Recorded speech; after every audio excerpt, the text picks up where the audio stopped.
Before roads, before borders, there were trade routes. Invisible lines that wove through deserts, crossed oceans, and climbed mountains.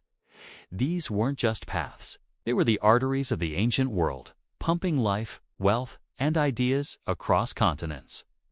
They were the invisible highways that built empires and created the world's greatest cities. The story of our civilization isn't just written in stone. It's etched into these ancient corridors of commerce. Every long journey needs a rest stop. For the merchants and caravans traveling these vast distances, that meant finding safe harbors, bustling markets, and secure places to store their precious goods. What started as a simple oasis or a sheltered bay soon became something more. With each passing caravan, with every ship that docked, these temporary stops grew. They attracted artisans, soldiers, and families. Trade by trade, stop by stop. These rest stops evolved into permanent towns and eventually into sprawling cities. This is the fundamental equation of urban growth. When you lower the cost and risk of travel, you get more trade. And where you have more trade, you get permanent settlement. Look at a map of ancient trade corridors, like the Silk Road or the sea lanes of the Mediterranean. It's the great cities of history. Alexandria, Samarkand, Venice didn't just appear. They blossomed right where these glowing lines of trade intersected. Let's look at how this played out. Take Alexandria. It was strategically founded by Alexander the Great, right where the Nile River meets the Mediterranean Sea. This perfect positioning turned it into the ultimate gateway, funneling the immense wealth of Egypt out to the wider world and becoming a legendary center of knowledge and commerce. Then there's Venice. Built on a cluster of islands in a defensive lagoon, it was safe from land-based attacks. From this secure base, Venetian merchants built a maritime empire.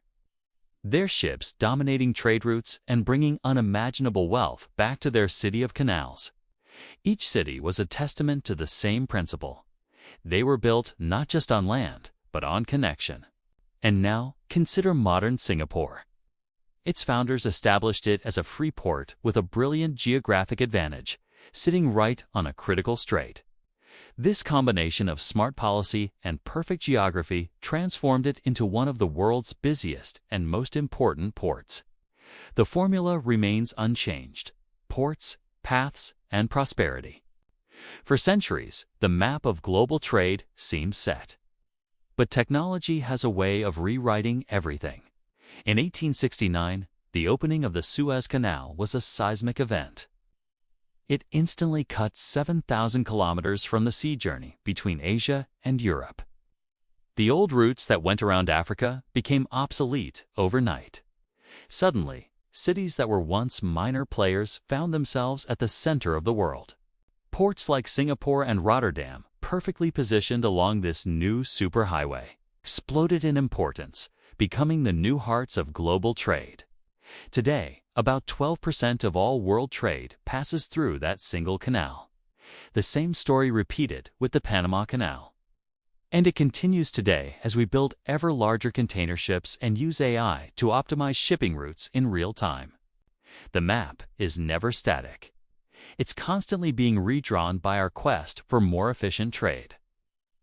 From ancient caravans to modern container ships, the lesson is clear. Trade built our cities, and it will continue to decide their future. The story of humanity is the story of movement and exchange. Wherever goods and ideas flow, people will always follow. The paths we create today are drawing the map for the cities of tomorrow. Thanks for watching. If you enjoyed this journey through history, be sure to subscribe for more World Explained stories.